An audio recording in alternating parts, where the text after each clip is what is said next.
Question आपको दिख रहा है 1350 में खरीदता है, वह एक घोड़े को 6% हानि से तथा अन्य को 7.5% लाभ से बेचता है।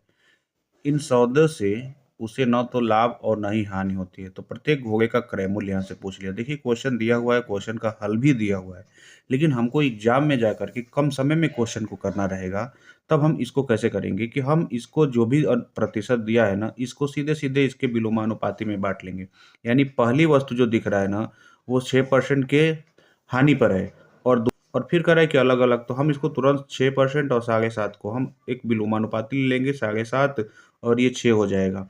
और इस तरह से जो है कि हम ये कह सकते हैं कि 7.5 और प्लस 6 यूनिट यूनिट मान लेंगे, और इतना जो है कि 1350 रुपये के बराबर हो जाएगा। आप चाहें तो यह अनुपात लगा करके इसी अनुपात में जो है कि हम इसको बांट सकते हैं, वही काम है।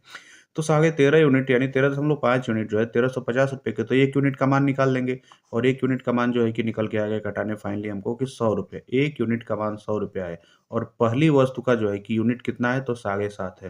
तो हम कह सकते हैं 7.5 गुणे 100 से 7.5 गुणे 100 यानी कि 750 रुपया, ये पहली वस्तु का क्रय मूल्य हो जाएगा।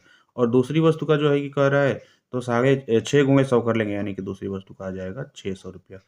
तो ठीक है, ये लेकिन ये कब होगा, जब हमारा क्रय मूल्य समान, एक क्रय मूल्य की बात कहता है, तब हम सीधे-सीधे प्रतिशत से लेकर के हम यहाँ से हल कर सकते हैं। लेकिन यही क्वेश्चन यदि यहाँ पे कह रहा है ना कि 2 घोड़े को इतना रुपए में खरीदता है, यहाँ खरीदने की जगह पे बेचने पे कह देता ना, तो यही हम जो है कि 100 प्लस 6 और 100 माइनस 6 यानी हानि की कंडीशन में, और लाभ की कंडीशन में 100 प्लस 7.5 करके हम करके बाँट सकते हैं। ठीक है? उस कंडीशन में यहाँ पे घोड़े का क्रय मूल्य नहीं पूछता, बल्कि घोड़े का विक्रय मूल्य पूछता। वो एक अलग कंडीशन होगी। उम्मीद करते हैं अभी जो बताए हैं आप चीज़ों को समझ पाए होंगे। धन्यवाद।